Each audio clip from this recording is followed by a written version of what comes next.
Hey D, how you doing? Good morning. Good to see you this morning. Getting things set behind the scenes here. If you're live with us, we are live on Instagram. We are live on Clubhouse. If you want to find us on Clubhouse, just search Monday Mindset Movement on Clubhouse. And we're also on LinkedIn today. We're also on Facebook. But the channels and the spaces. Yeah. Good to see y'all this morning. So good to see you. All right. We're getting ready to get started with the show in just a few seconds here.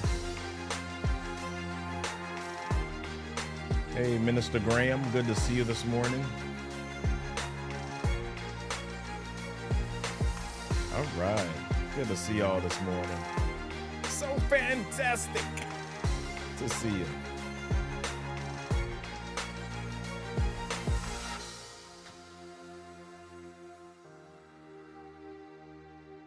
Hey, y'all, what is happening? Good to see you this morning. Welcome, welcome, welcome. And we're about to rock and roll here in just a second. Welcome, welcome to the Monday Mindset Movement. Hey, y'all, I'm Robert Kennedy III, RK3, place to be.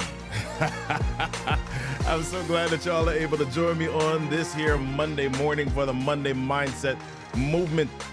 We got 15 to 20 minutes of elevation, inspiration, and motivation for you, designed to get you rocking and rolling through your week. And I'm so glad that you're here this morning. Do me a favor. Make sure that you tell your people about the show.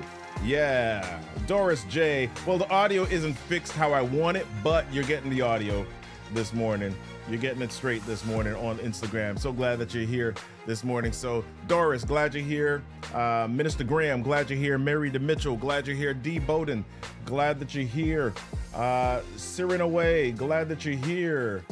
Janai, glad that you're here. Rowan, glad that you're here. Monique, glad that you're here. Cleveland, glad that you're here. Johnson, glad that you're here. My goodness, Keith, so good to see you this morning. We're getting ready to rock and roll this morning. Do me a favor. We're going to get started in a second. But here's the question that I've got for you this morning. You know, we start out with a question. And my question this morning is, what is it that makes change so difficult? Why is it so hard to shift from something that you've been doing to something that you know is better for you? Hey, we're going to talk about that change factor this morning. If you want to get notified every time we go live, do me a favor, text GO LIVE to 240-557-8679. That's GO LIVE to 240-55 story. And guess what, y'all? We're getting ready to rock and roll with this thing. Here we go. Yeah.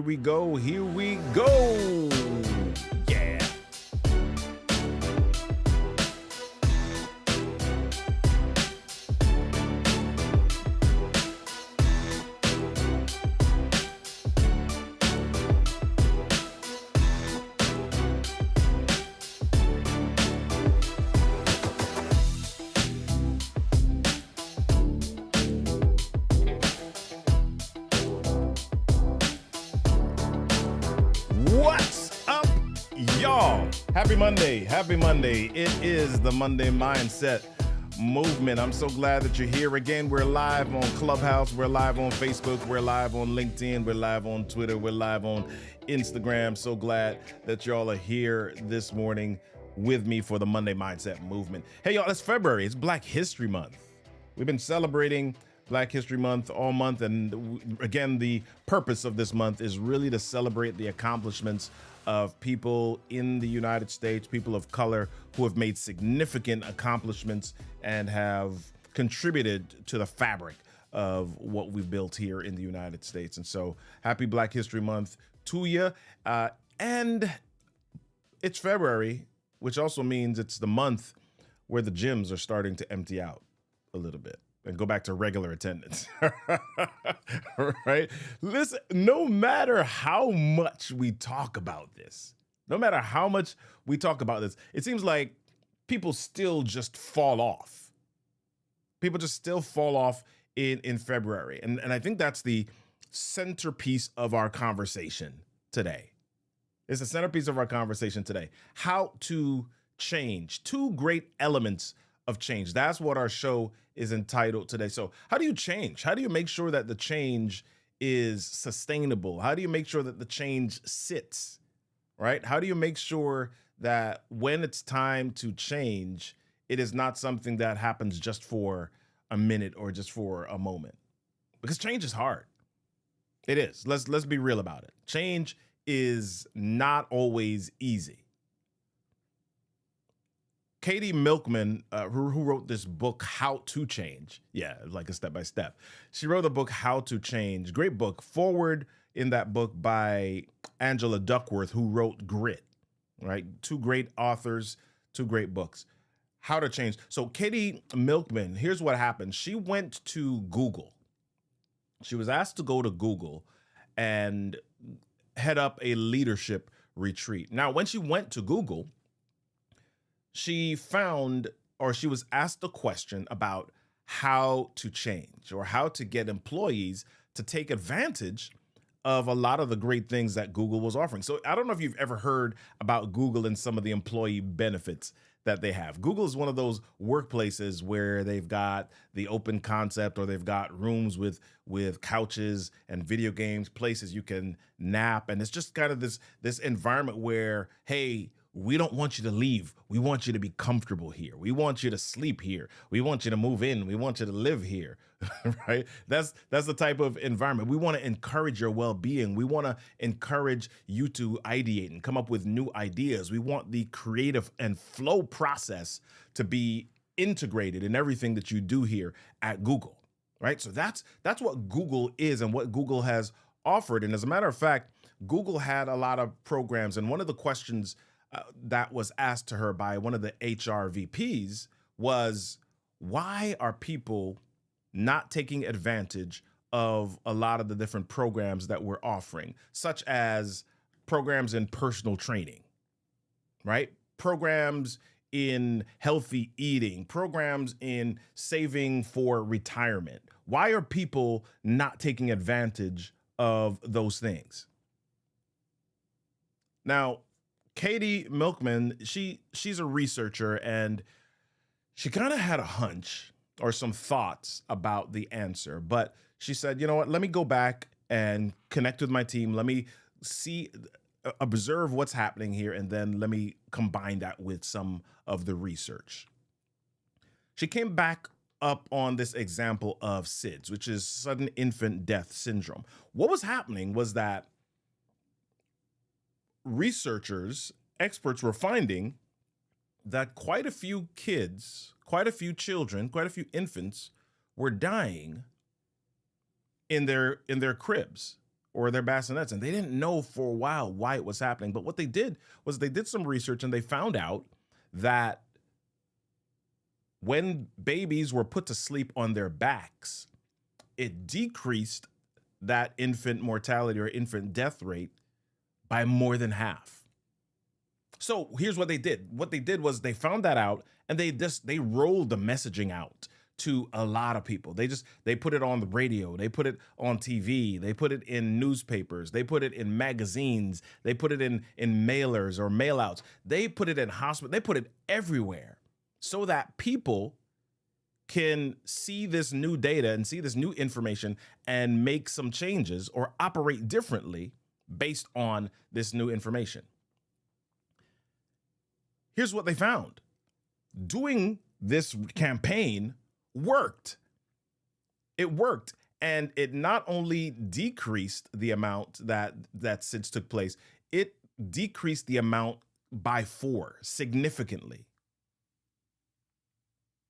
Now, why was it so easy for this change to take place?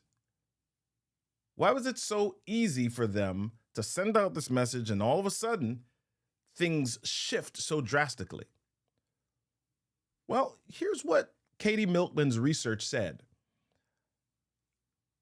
It's easier for people to change when they don't have to change deep-seated behaviors. Here's what I mean. She said that going from the day before a mother has a baby, she's got no child to take care of. She's got no decisions to make about childhood or children, right? So that changes from one day to the next. The next day, one day you have a baby, the day, one day you don't have a baby, the next day you do. So they're stepping into, mothers and fathers are stepping into this new place, this new experience where they've had no experience before. So they're stepping into a place where they don't have to undo certain behaviors. So when they send out the messaging, when the government sends out the messaging, when the health industry sends out the messaging, it's easier for people to make this change because they don't have any prior existing behaviors that they've got to wade through. Right? So what is Katie Miltman saying here? She said that it's easy for people to make change, or it's easy for change to take place when it seems like when things are a new season, a fresh start, or it feels like it's a new season or fresh start. I hope you're getting that. It's easier for people to change when it's a fresh start, when it's a new season, when it's something brand new, or it feels like it's a fresh start. Let me say the reverse of that. The reason, or one of the big reasons why we often fall off the wagon or fail at certain things, is because we're trying to compare where we are now or what we're doing right now with what we were doing yesterday.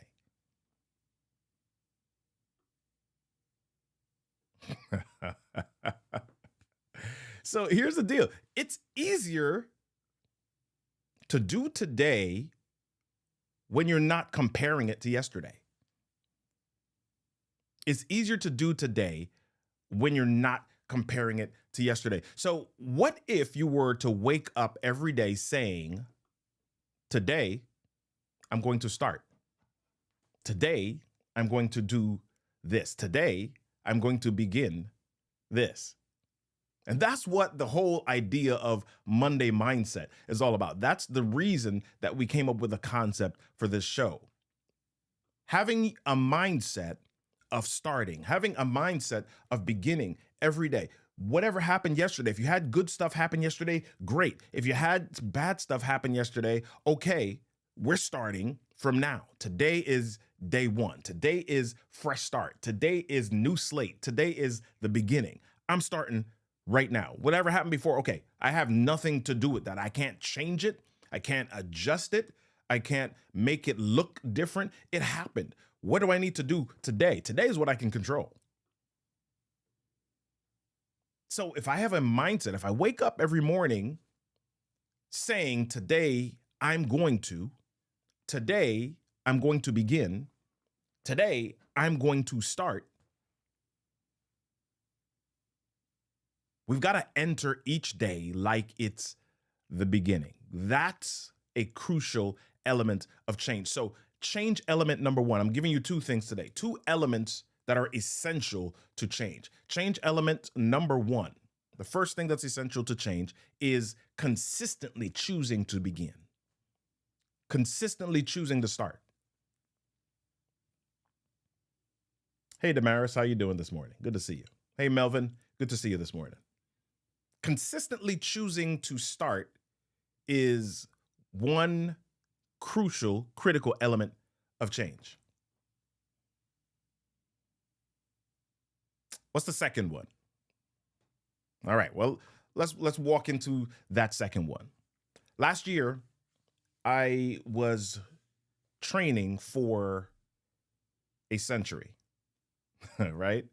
I was training for a century last year, and I was doing these rides. I started to ride, and I was riding 1 mile, was riding about 4 miles, riding 5 miles, maybe 6 miles. But I was doing that for, a few weeks, and I wasn't moving fast past that milestone.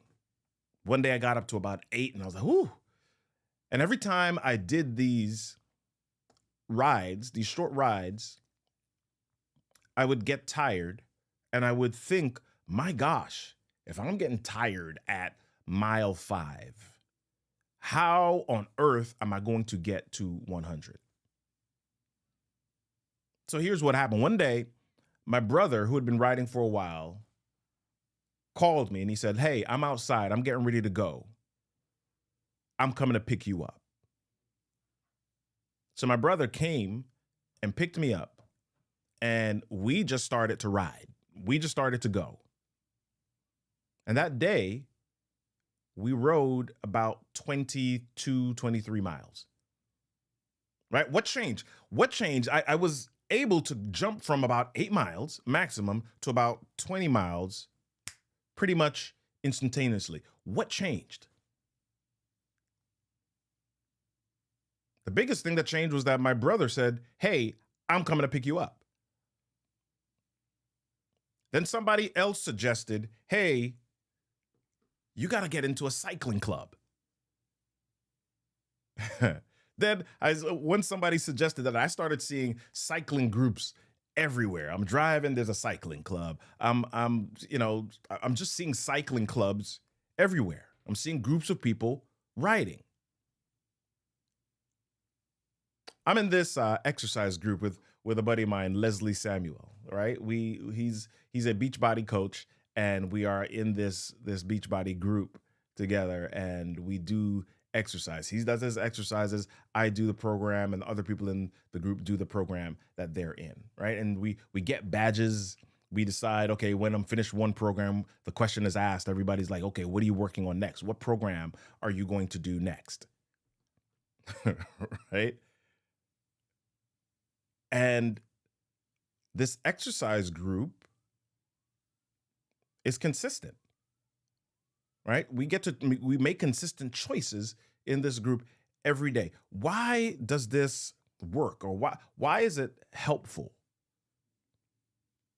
I'll give a third example. I'm in a mastermind. When I'm done this, I'm going to go have a meeting with my mastermind group.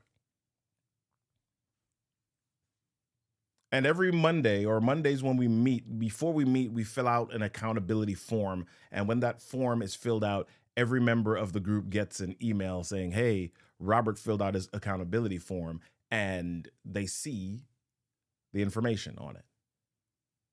Why is that powerful? Well, it's powerful because it really drives element number 2 for change, right? Committed community. When you are in a community, or when you're in a group of people, when I was with my brother, when my brother called me, because my brother was driven, my brother wasn't just starting out cycling and saying, "Hey, let's go do 2 miles today." He said, "Hey, I'm going out. I'm coming to pick you up." He was committed to something. I didn't know where he was going. He had in his mind, he already knew, listen, we're doing at least 20 today. And because I had a committed partner or a committed community, I was driven to go more than twice past my prior limit. Right? I'm exercising in this group with Leslie, and I struggled previously to follow through or do 90-day programs, complete 90-day programs. Since doing that, I've completed about 3 programs. Right? And I'm about to finish another one. I'm about to start my next, because I'm in a committed community. I'm in a mastermind. This mastermind, we've been together in this mastermind for, my gosh, probably 4 years. And because we are in a committed community, we continue to grow in our businesses. We continue to push each other. We continue, and it's not always obvious at first, because sometimes you fail and sometimes you feel a little bit off. Sometimes you feel like you missed the mark. Sometimes you feel like you didn't hit the goal that you had. But when you're in committed community, somebody pulls you up. Somebody says, "Hey, I'm coming to pick you up." Somebody says, "Hey, what's next?" Somebody says, "Hey, I saw you do that. My gosh, why are you not celebrating that thing that you did?" This is what happens. This is how change begins to happen. The two main elements, the two great elements of change are, number one, consistently choosing to start having that Monday mindset every day, waking up with, I'm going to start this. I'm going to begin this. I'm going to do this, right? That's number one, consistently choosing to start. Number two, committed community, having a group of people that make it harder for you not to change. I've got another example. Several years ago, I was in this group called the Full Focus group. Michael Hyatt has this planner, the Full Focus planner, and I had the planner, and I'd ordered the planner, and I had it coming to me every 12 weeks. But one day I was looking through my planner, and I realized that although this planner was for 12 weeks, most of the time I was only filling it out for 3 or 4 of the 12. There was a lot of blank space in this planner. And so I said, you know what? Enough's enough. And what I did was I put out a call in the community, say, hey, I stink at this. I'm trying to get better at it. I need a group of people. Several people said, hey, yep, we want to get with that too. And now we've got this text group for the last few years that every morning just says, hey, these are my big 3 priorities for today. I did it. They put it in the planner. This is what I'm working on today. Am I perfect? Do I do it every day? Does everybody do it every day? No, sometimes we miss, sometimes we fall off, but it's always there. Somebody is still thinking about it. Somebody picks it up. And because somebody picks it up, it's always present for me. And it always represents that stage or that change that I need to make, right? So I literally have to resist change. I've set myself up for change. I literally have to resist it in that area of my life. Right? So here's action. Here's the thing that I'd love for you to do today. Set yourself up for change. And here's what I would like you to do. I want you to write down 1 or 2 things that you want to change. I want you to write down 1 or 2 things that you want to change. Once you have written those 1 or 2 things down, then I want you to find a community. I want you to find a community. I want you to find a community at your church. I want you to find a group of friends. It could be simply just going in public and going to a Facebook group. Whatever it is, find a community. Commit to finding a community. Don't talk yourself out of it. Talk yourself into it. Decide that your change or your desire to change or your need to change is greater than the fear of change. Write your goals down or write 1 or 2 things down that you need to change and then find a community. Those are the 2 actions that I want you to take. I want to encourage you to take. I want to empower you to take this week. And once you've done those 2 things, then choose to start. Choose to begin. Choose to act like it's Monday. That's it. Choose to start. Choose to begin. Choose to act like it's Monday. Yes, today is Monday, and we want to shift your mindset to a place of growth. But it doesn't just start and stop today. We want to encourage you to take your Monday mindset into tomorrow and the next day and the next day and the next day. Yes. Consistently choose to start. Consistently choose to begin. Make a choice. Move. Start a movement. Be a movement. Join me next week, Monday, for the Monday Mindset Movement at 8 a.m. on Clubhouse, Facebook, Instagram, Twitter, YouTube, LinkedIn. That's what we got today. I'll see you next time for the Monday Mindset Movement. Peace.